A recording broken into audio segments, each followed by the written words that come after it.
Dios les bendiga, amados. Dios les bendiga, buenos días. Qué gusto poder estar juntos el día de hoy y compartir juntos la palabra del Señor. Gracias a Dios.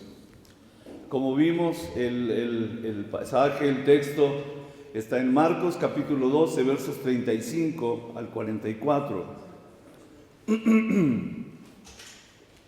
Y el título de esta disertación, de este mensaje, es El corazón es importante.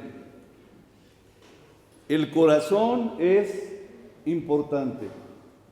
Amén. Gloria a Dios. Amado Padre, te damos muchas gracias por este tiempo. Ponemos en tus manos, Señor, este tiempo en que podemos compartir juntos tu palabra. Te pedimos que nos ayudes a oír y a entender, en el nombre precioso que es sobre todo nombre, en el nombre de Jesús, Señor. Padre mío, que toda obra del enemigo, Señor, quede echada fuera, Señor, y que podamos ser totalmente libres, Señor, para escuchar tu palabra y entenderla en el nombre de Cristo, en el nombre de Jesús, Señor. Amén y amén.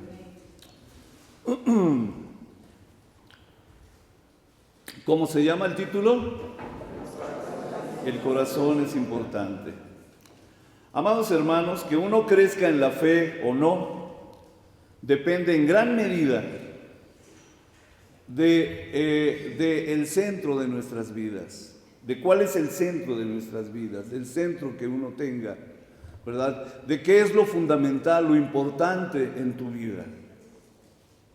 El crecimiento se produce cuando uno tiene el centro correcto, basado obviamente en la palabra de Dios. Ahora, hay tres cosas, escúchame bien, hay tres cosas que son esenciales en nuestro camino de fe.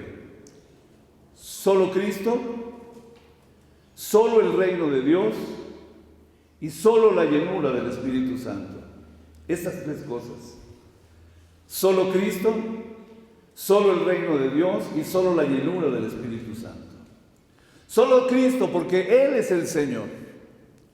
Él es el Kyrios, Él es el amo, Él es el dueño, ¿verdad? El que tiene a Cristo tiene la vida.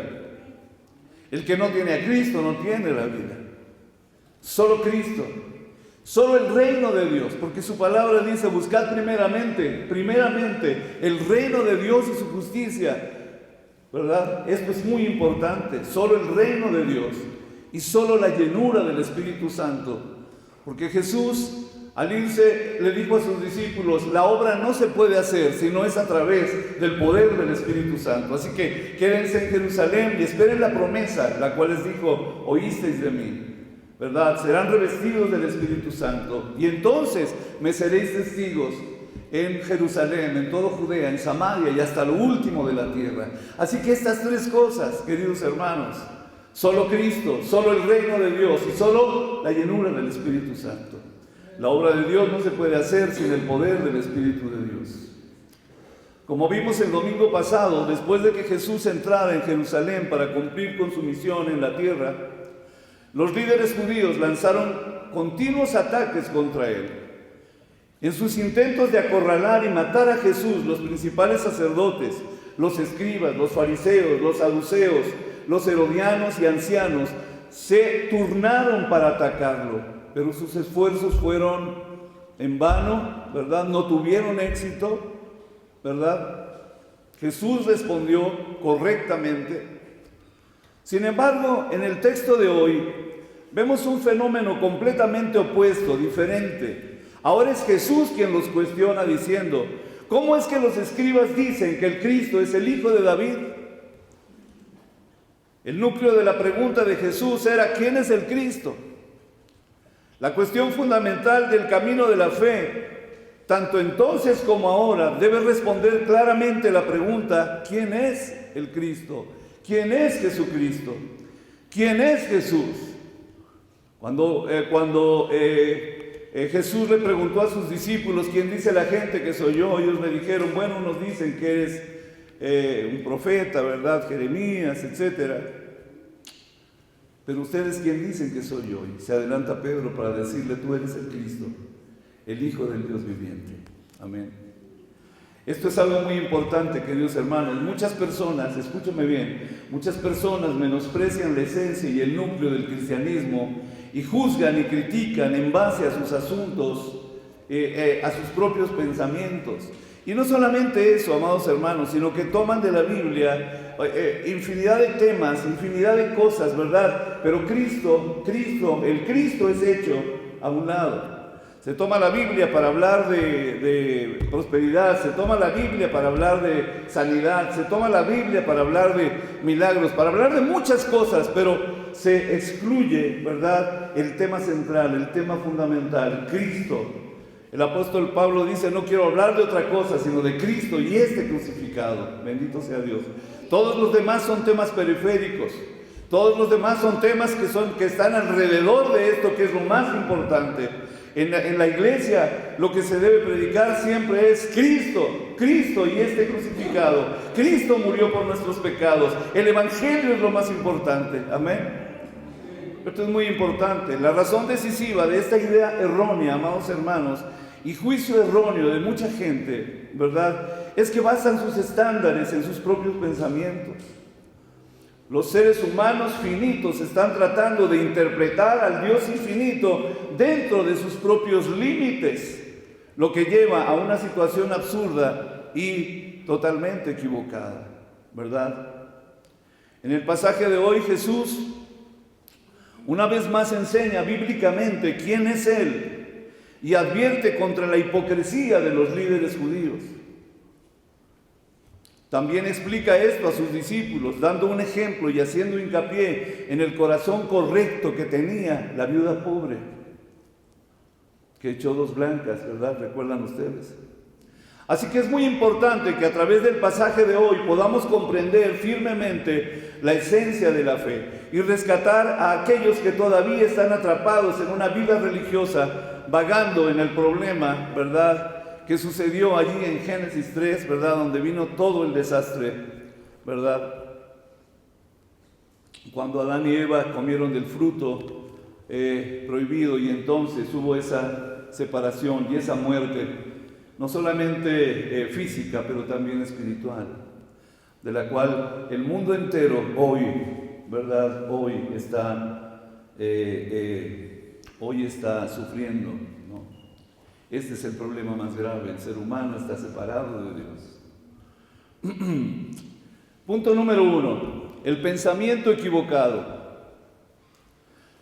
El verso 35 dice: enseñando Jesús en el templo decía: ¿cómo dicen los escribas que el Cristo es hijo de David? Debemos interpretar, amados hermanos, cuidadosamente el contenido de la pregunta de Jesús. Esta pregunta no significa que Cristo no sea hijo de David, obviamente, sino que en ese momento, amados hermanos, los judíos creían que Cristo vendría como descendiente de David, solamente humano, vendría como descendiente de David, pero no se dieron cuenta de que el Cristo que vino en la carne era Dios mismo. Ellos solamente percibían a esto: el Mesías sería solamente un descendiente de David, humano solamente. Entonces lo que hace Jesús es hacerles una pregunta muy puntual y muy importante para que ellos comprendieran, o para que ellos entendieran la importancia de que Jesús no solamente era un ser humano, sino que Él mismo era Dios. Entonces Jesús hizo esta pregunta para iluminarlos y para cambiar su pensamiento equivocado. Entonces Él da un ejemplo para explicar. El verso 36 dice, y el 37 dice: porque el mismo David dijo por el Espíritu Santo.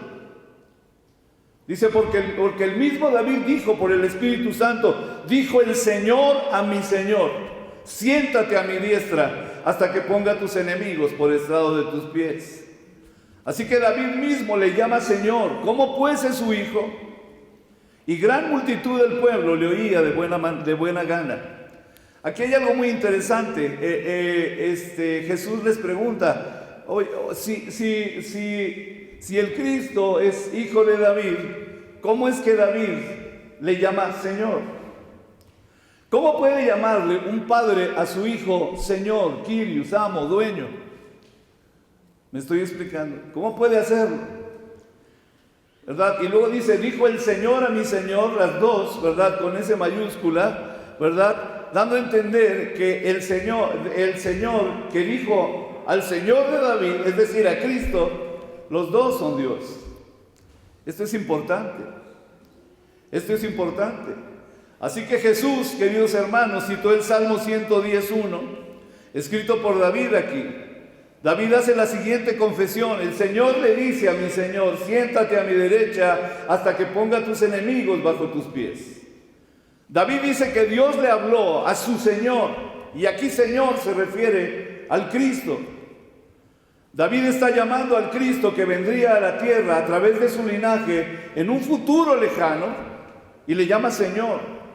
Y llamar a alguien Señor es reconocer a esa persona como más grande y superior a uno mismo. Y es por eso que Jesús hace esa pregunta: ¿cómo es que David le llama Señor, verdad?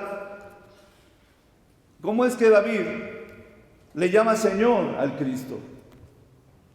Esto es algo muy importante.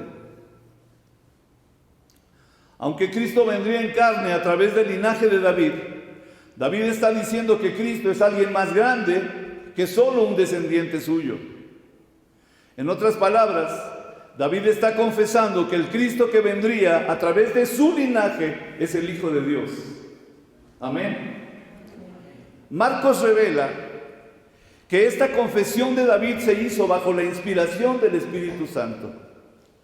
Y en Romanos capítulo 1, versos 3 al 4 también se testifica, dice: Hijo, nuestro Señor Jesucristo, que era del linaje de David según la carne, y que fue declarado Hijo de Dios con poder, según el Espíritu de santidad, por la resurrección de entre los muertos, Jesucristo nuestro Señor.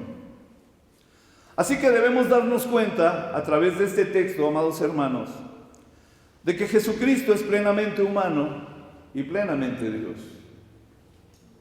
El misterio de Jesucristo que salvaría a la humanidad está oculto en esta verdad. Cristo es verdaderamente humano y verdaderamente Dios. ¿Por qué? Porque solo un ser humano perfecto puede ser el representante de la humanidad y morir en su lugar. Repito, porque solamente un ser humano perfecto, ¿verdad?, puede morir en el lugar de la humanidad. Y solo un Dios sin pecado tiene la calificación de expiar los pecados de toda la humanidad.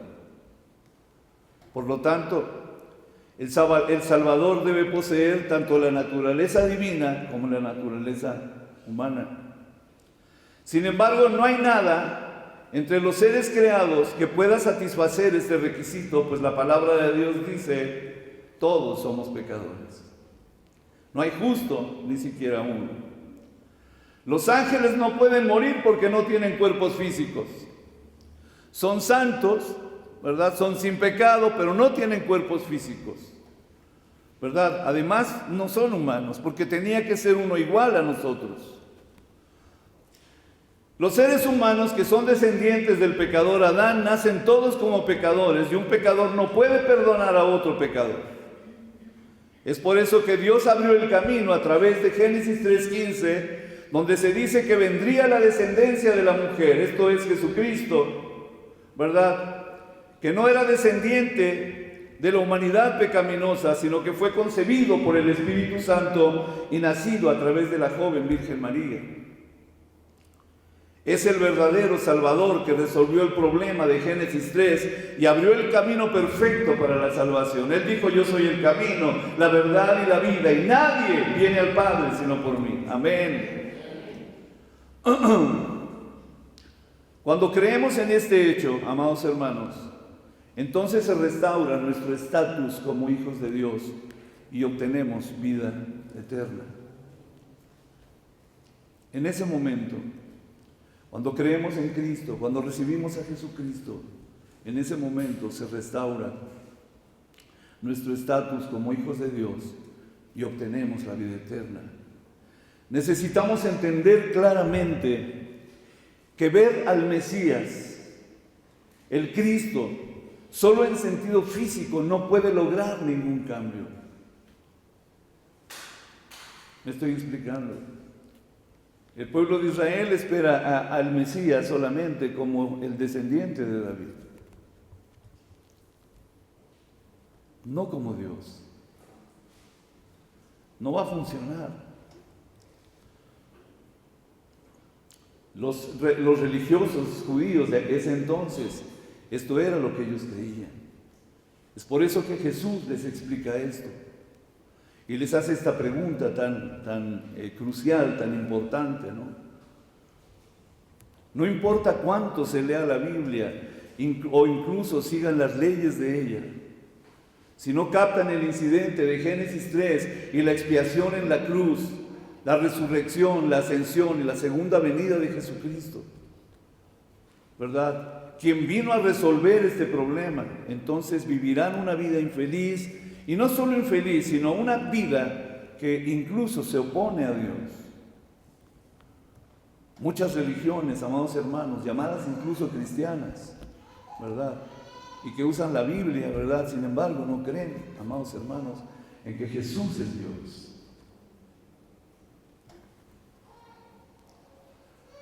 Leamos los versículos 38 al 40. Dice: y les decía en su doctrina: guardaos de los escribas que gustan de andar con largas ropas y aman las salutaciones en las plazas y las primeras sillas en las sinagogas y los primeros asientos en las cenas, y que devoran las casas de las viudas y por pretexto hacen largas oraciones. Estos, dice, recibirán mayor condenación.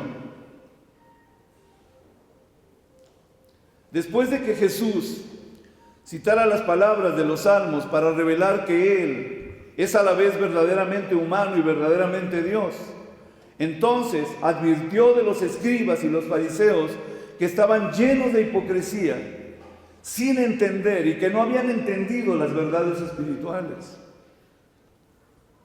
El término hipocresía, queridos hermanos, en el idioma original implica una diferencia completa entre el interior y el exterior. No solamente una diferencia, sino dos cosas opuestas, ¿verdad? Entre el yo interior y el yo exterior. En realidad es un problema en que los creyentes, incluso de mucho tiempo, pueden caer más fácilmente que aquellos que recién están comenzando su camino de fe. ¿Por qué, amados hermanos? Porque muchas veces para una persona que tiene mucho tiempo en el cristianismo, pero que no experimenta, escúcheme bien, pero que no experimenta la vida de Cristo, entonces todo lo que tiene es una religión. ¿Me estoy explicando? Y entonces cae en esta hipocresía. Cae en esta hipocresía de tratar de vivir exteriormente o de aparentar exteriormente, ¿verdad?, una vida cristiana, sí, pero interiormente no tiene nada, está vacío. Es por eso que Jesús le dijo a los religiosos de aquel tiempo: ustedes por fuera están blancos, como sepulcros blanqueados, pero por dentro estáis llenos de huesos de muertos. No había vida dentro.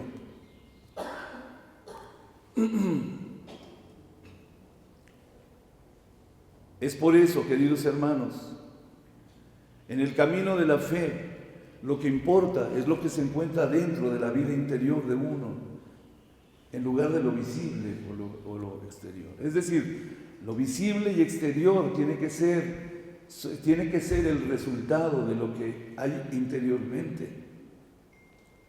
¿Me explico?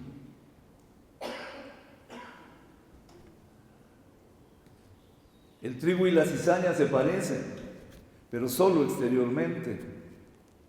Me explico, solo exteriormente, porque la naturaleza es diferente.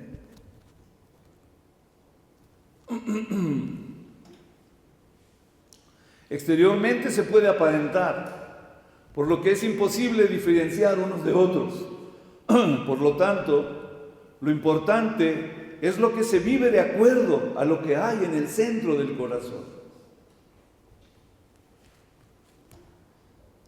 En 1 Samuel 16:7 se enfatiza: la gente mira la apariencia exterior, pero el Señor mira el corazón. Nadie puede engañar a Dios. Podemos engañar a los hombres, pero nadie puede engañar a Dios. Aquellos escribas, aquellos fariseos, aquella gente de aquel entonces, muchas de estas personas, ¿verdad?, engañaban a los demás. La gente decía, la gente pensaba de ellos, ¿verdad?, que eran intachables. Sin embargo, esto fue lo que los lastimó tanto, esto fue lo que los hizo enojar tanto, que Jesús los descubrió. Podían engañar a la gente, pero no pudieron engañar a Jesús.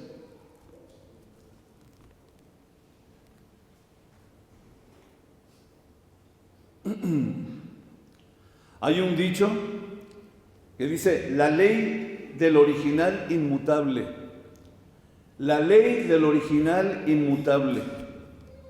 Hoy en día muchas personas se someten a cirugía plástica, pero no importa cuánto uno cambie su apariencia, amados hermanos, una vez que se casan y tienen hijos, salen los rasgos originales, no los modificados. Por eso se llama la ley del original inmutable. Obviamente esto no quiere decir que la cirugía plástica sea mala, obviamente no, pero significa que no importa cuánto uno finja ser santo o diligente en el camino de la vida cristiana, ¿verdad?, no es suficiente a menos que se cambie el corazón o la naturaleza original. Y esto es lo que sucedió cuando le dijo Jesús a Nicodemo: tienes que volver a nacer. O sea, si no cambia la naturaleza, no puede cambiar nada.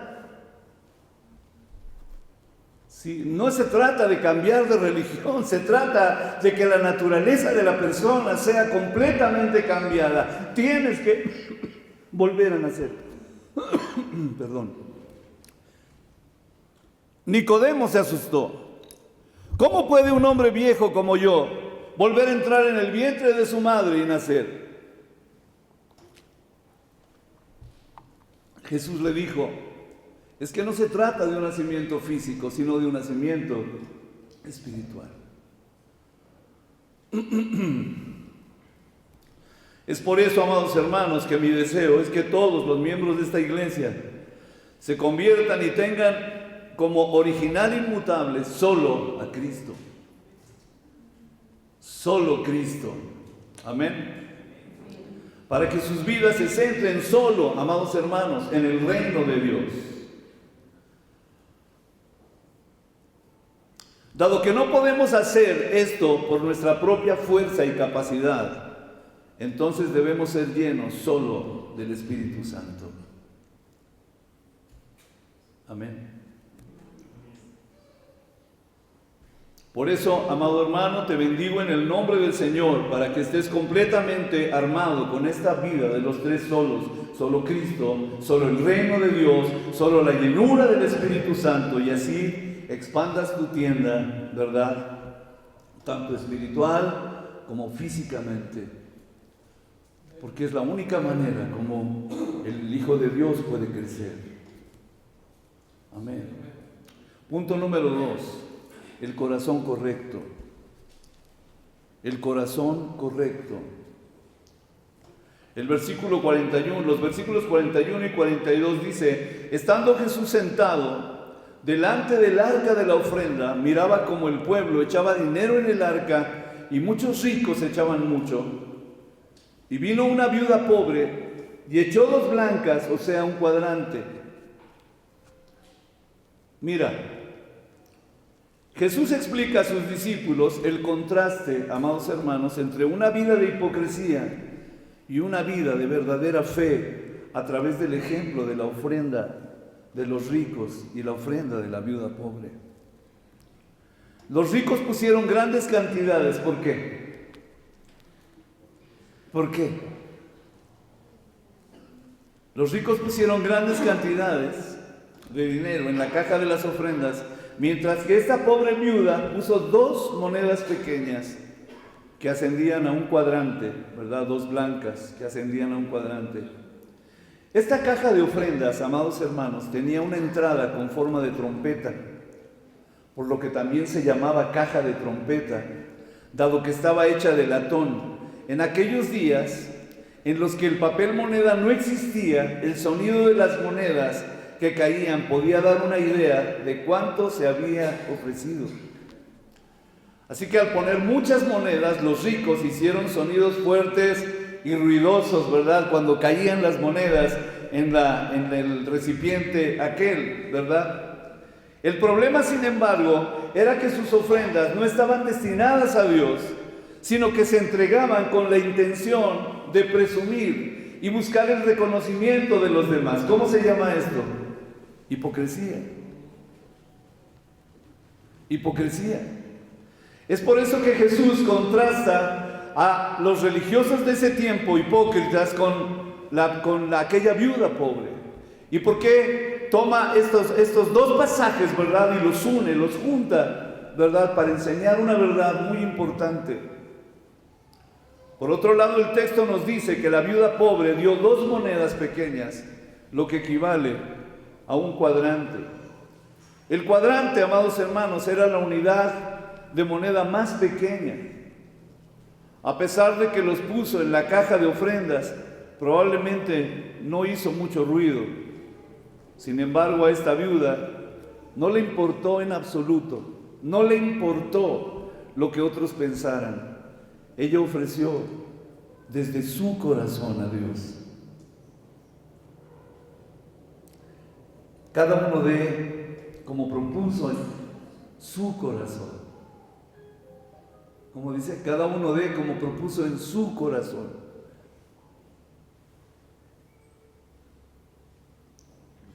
Leamos los versículos 43 al 44. Dice: entonces, llamando a sus discípulos, les dijo: de cierto os digo, que esta viuda pobre echó más que todos los que han echado en el arca, porque todos han echado de lo que les sobra, pero esta, de su pobreza, echó todo lo que tenía, todo su sustento.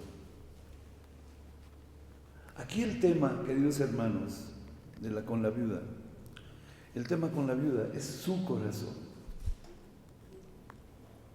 Su corazón. Ella tenía un corazón diferente, una motivación diferente, un deseo diferente, un amor diferente, un amor profundo a Dios. La devoción de la viuda pobre que Jesús reconoció fue una dedicación verdadera y completa. En ese momento las viudas estaban en una posición socialmente muy difícil, luchando incluso para ganarse la vida. La palabra de Dios nos enseña que había muchas viudas. A pesar de esto, la viuda, queriendo dar a Dios, le ofreció todo lo que tenía con un corazón sincero, independientemente de que otros se burlaran de ella por dar tan poco. Sin embargo, Jesús hizo hincapié en que la ofrenda de esta viuda pobre era una ofrenda que Dios aceptó. Que Dios aceptó. Esto es muy importante, amados hermanos, porque cuando damos a Dios, lo que importa no es esta cantidad. La cantidad puede ser mucho o puede ser poco, ¿verdad? De acuerdo al corazón de la persona, de acuerdo, también dice la palabra, de acuerdo a cómo Dios le ha bendecido, ¿verdad? Pero eso no importa. Lo que importa realmente es el corazón de la persona. ¿Sí me estoy explicando? El corazón de la persona. El problema no es por qué la gente no diezma, el problema es su corazón. ¿Me estoy explicando? El asunto no es por qué lo haces, el asunto es su corazón. O cómo lo hace, el asunto es su corazón. O cuánto da, o cuánto no da, el asunto es su corazón. Por eso es que el corazón es importante. Amén.